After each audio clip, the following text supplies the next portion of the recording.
Recent reporting by the Globe and Mail, dubbed Secret Canada, highlights major concerns among Canadian businesses regarding Canada's information, or rather access to information system. After auditing 250 public entities, the Globe found that a vast majority of them were not meeting their legal obligations to properly disclose information. Now, one growing problem is the failure to disclose information related to government contracts. This is under a clause in the Access to Information Act called Section 20. In response to this trend, business groups have begun to voice their concerns, and taxpayer organizations like the Canadian Taxpayers Federation have joined them. Well, joining us now to discuss the issue of government contracts and access to information requests is Mr. Chris Hannay, independent business reporter for the Globe and Mail. Mr. Hannay, thank you again for joining us today. Thanks for having me. So before we really dive into this for our viewers, can you explain how an access to information request works? For sure. So access to information is often called freedom of information. And pretty much every level of government, city, province, federal government, and a lot of public institutions like the police or universities have different forms of access to information or freedom of information systems. And the basic way it works is that, because these are public institutions, they're funded by taxpayer dollars, they have a responsibility to be open and transparent with Canadians about how that money is used.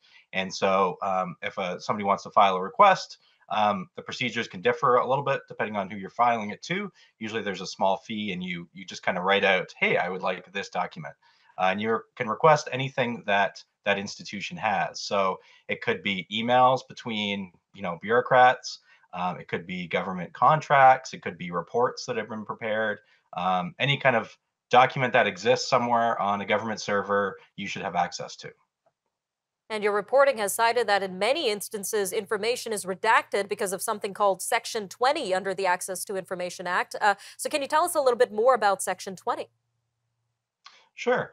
So what I was writing about the federal access to information system. So the federal law contains a bunch of sections that lay out reasons that the government can withhold information from you. And so these reasons can vary from, because it's the personal information of a citizen to, national security issues. And so I recently wrote highlighting Section 20 of the Act, which covers something called third party information, which is information about companies that is held by the government. In particular, this was in the context of contracts. So this could be maybe a government put out a bid, put out a tender for companies to bid on a government contract, or maybe the government just awarded contracts to people.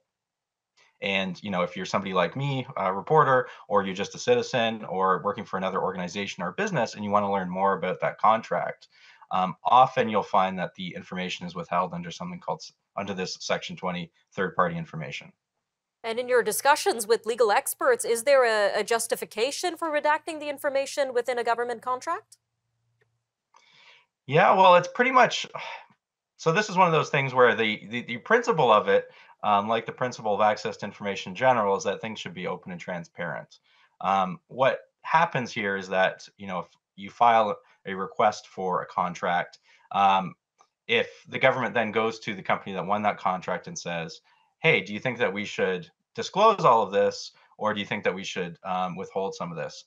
And sometimes a company will just say, yeah, just release it all.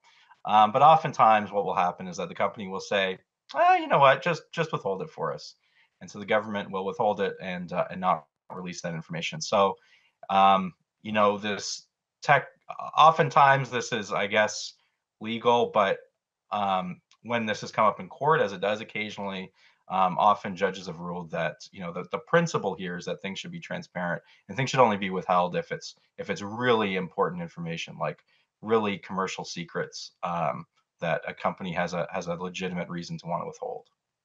All right, Mr. Hannay, just a quick 30 seconds left here. But from your perspective, how do you see this potentially impacting the public's ability to hold government spending to account? Well, it makes it really challenging. And recently the House of Commons committee released a report with recommendations to change the access to information law. And one of the things they said is that one of the recommendations they had is that this information on public spending should always be transparent, and the government should actually amend the law to make that very clear. All right, Mr. Hannay, thank you again for your time today. Thanks for having me.